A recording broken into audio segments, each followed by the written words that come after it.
I believe our future depends powerfully on how well we understand this cosmos in which we float like a mote of dust in the morning sky.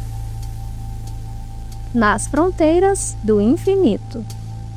Rodrigo, nesse Nas Fronteiras do Infinito de hoje, a gente vai passear por duas notícias que parecem bem diferentes, mas com um aspecto em comum, de que vizinhanças podem ser conturbadas, tanto em escala galáctica, quanto aqui em cima das nossas cabeças. Então vamos lá, Marco. A primeira notícia vem direto do telescópio espacial Hubble, o nosso arroz de festa favorito, e mostra que Andrômeda, a nossa galáxia vizinha mais próxima, está com a produção de estrelas novas em queda livre. E os astrônomos já apontam a principal suspeita. E a segunda notícia de hoje é bem mais perto de casa, literalmente. Pois um novo estudo mostra que as megaconstelações de satélites que estão sendo lançadas em massa podem levar a órbita da Terra a um ponto de congestionamento sem controle com um efeito cascata de detritos. Então bora começar nossa jornada. Vamos ligar nossos motores de dobra para chegar em Andrômeda mais rápido que a luz. Pois esse assunto é um caso e tanto de vizinhança conturbada. Uma equipe de pesquisa usou o Hubble para observar as estrelas de Andrômeda e descobriu que a taxa de formação de novas estrelas da galáxia caiu de forma drástica nos últimos 40 milhões de anos. E o principal suspeito por trás dessa desaceleração é uma galáxia satélite bem menor, chamada M32, que está literalmente colada em Andrômeda a uma distância de apenas 16 mil anos-luz. Tobin Weiner, estudante de pós-graduação da Universidade de Washington e um dos autores do estudo, resumiu bem a situação. Eles não podem afirmar com certeza absoluta que a queda na formação estelar é culpa de M32, mas ela está bem ali e é definitivamente a principal suspeita do crime. Vale lembrar aqui o contexto.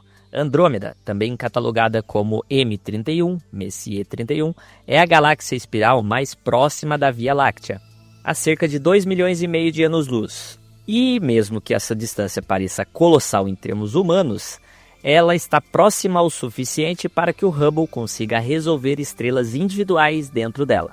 E pesquisas anteriores já indicavam que Andrômeda passou por surtos intensos de formação estelar há cerca de 2 bilhões de anos, possivelmente causado por uma colisão com alguma galáxia ainda não identificada, e que essa produção de estrelas vinha caindo desde então. O que faltava era entender o ritmo exato dessa desaceleração. Para isso, os pesquisadores usaram 2 levantamentos do telescópio Hubble, que juntos cobrem 2/3 do disco de Andrômeda, resultando num catálogo de 200 milhões de estrelas. Só que o Hubble consegue distinguir individualmente apenas as estrelas mais brilhantes que o nosso Sol.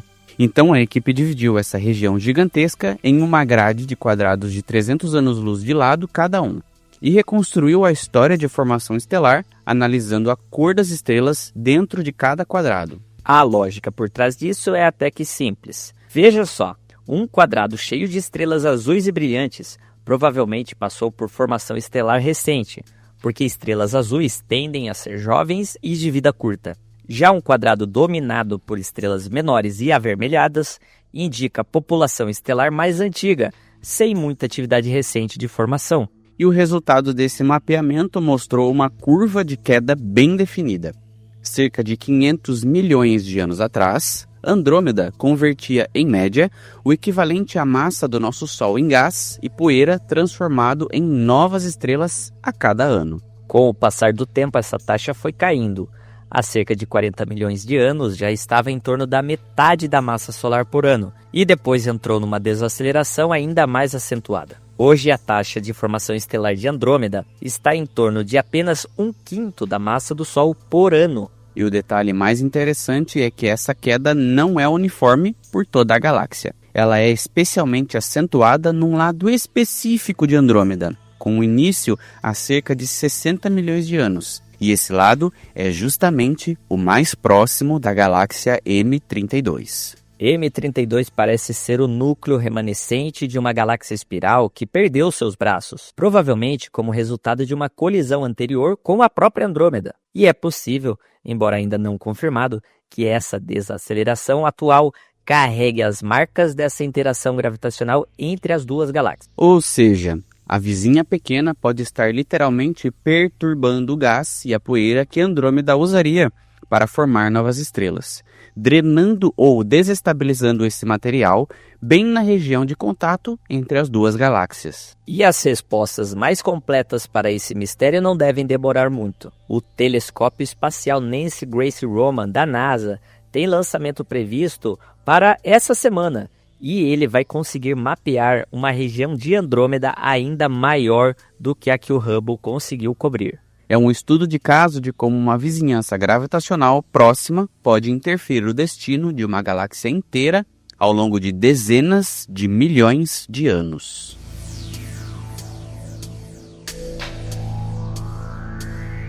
E por falar em vizinhança que causa problema, vamos recalcular a rota e direcionar para uma escala bem mais próxima da gente, porque o segundo assunto de hoje mostra que esse tipo de aglomeração descontrolada não é exclusividade das galáxias. Exatamente. A gente está fazendo isso agora mesmo, aqui em volta da Terra, com as constelações de satélites. Uma constelação de satélites é basicamente uma rede de centenas ou milhares de satélites menores, trabalhando juntos e coordenados em vez de um único satélite grande e isolado, geralmente usados para fornecer internet e cobertura global de comunicação.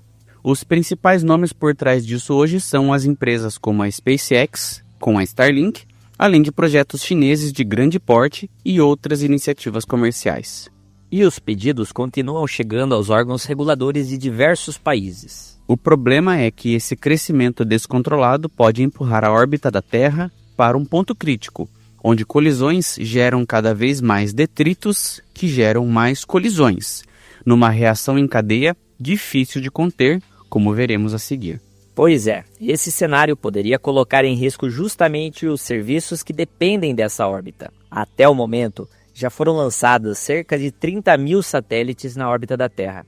E esse número vem crescendo de forma acelerada nos últimos 5 anos, puxado principalmente por empresas que constroem essa rede gigantesca de satélites focados em internet e outros serviços em escala global. E como você citou há pouco, Rodrigo, o problema é que os órgãos reguladores já receberam pedidos para colocar em órbita bem mais de 1 milhão de satélites adicionais. Se todos esses projetos atuais fossem aprovados, absorvidos, as constelações somadas chegariam a cerca de 1.700.000 satélites. Um novo estudo de Hugh Lewis, da Universidade de Birmingham, mostra que essas constelações podem crescer além de um limite crítico, a partir do qual passam a gerar detritos de forma instável e descontrolada. E o ponto-chave dessa pesquisa é que, até agora, a maioria das avaliações de segurança orbital analisava o risco de um satélite por vez, isoladamente, ignorando completamente o efeito combinado de milhares de satélites operando juntos dentro da mesma constelação.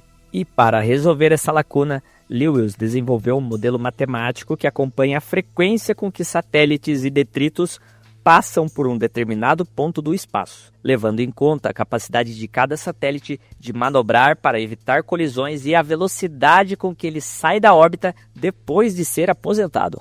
Com base em dados de órgãos reguladores e de rastreadores orbitais, ele aplicou esse modelo a 16 constelações diferentes, incluindo tanto projetos já em operação, quanto outros ainda em fase de planejamento. Gente, o resultado foi preocupante. 6 dessas 16 constelações já ultrapassaram o limite a partir do qual os detritos crescem sem controle, incluindo grandes projetos ligados à China e aos Estados Unidos. Outras 3 se encontram numa zona instável, em que o lixo espacial se acumula, sem ainda entrar totalmente numa espiral descontrolada. E um dado que chama atenção é que esse risco não está restrito só às constelações gigantescas.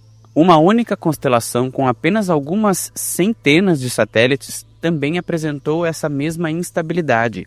E as causas, nesse caso, foi a forma com que as órbitas estavam organizadas. Nessa frota específica, os satélites eram pequenos demais para carregar propulsores próprios de manobra, o que impedia que evitassem colisões ou corrigissem a própria trajetória. gerando então um crescimento descontrolado de detritos mesmo com um número relativamente baixo de unidades. A boa notícia é que, segundo o próprio Lewis, muitos desses problemas poderiam ser evitados com mudanças de projeto relativamente simples, como, por exemplo, aumentar o arrasto atmosférico dos satélites para que eles saiam da órbita mais rápido depois de aposentados, ou até mesmo prolongar a vida útil de cada unidade para reduzir a necessidade de lançamentos de reposição constantes. O problema que vemos como o mais complicado é que os órgãos reguladores ainda não têm padrões claros e unificados que se apliquem a todas essas constelações, cada uma seguindo critérios diferentes conforme o país ou a empresa responsável. A pergunta que fica é como que nessa altura do campeonato não existam definições claras para essa atividade, gente? Pois é, não me parece algo que é ignorável. Talvez esteja acontecendo exatamente como planejado, assim mesmo, sem muito controle. E é justamente aí que esse tipo de modelo, como o de Lewis, se torna tão valioso e um bom paliativo, pois ele oferece uma forma prática de identificar, antes mesmo do lançamento, quais propostas de constelações representam risco real, ajudando a manter livres os caminhos orbitais dos quais dependemos para a navegação, previsão do tempo e comunicação.